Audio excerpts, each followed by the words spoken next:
नमस्कार. मागील ब्लॉगमध्ये तुम्ही पाहिलं मार्केटमध्ये गौरीसाठी लागणारे दागिने खरेदी करण्यासाठी आलो आणि हवे होते तसे पारंपरिक पद्धतीचे गौरीला शोभणारे दागिने मिळाले आणि आज ते शॉपमध्ये व्यवस्थित लावायचे काम सुरू आहे. थोडक्यात सर्व दागिने दाखवण्याचा प्रयत्न करतो. कसे वाटले कळवा.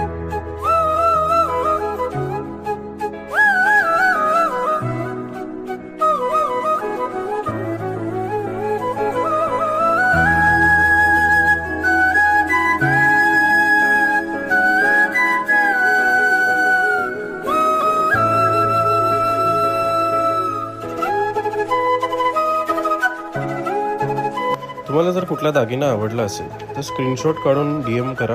होम डिलिव्हरी मिळून जाईल. आता हे दागिने अरेंज करण्याची जबाबदारी बायकोकडे होती आणि आईला बिझी पाहून श्रियांनी संधी साधली आणि फिरायला गेला. आणि लहान बाळांपैकी मुलींचे ड्रेस सुद्धा अवेलेबल झालेत, त्यामुळे ती सुद्धा सजून ठेवली. खूप सुंदर दिसत आहे. बाकी तुम्हाला कसं वाटलं कळवा. उद्या भेटू. गणपती बाप्पा मोरया.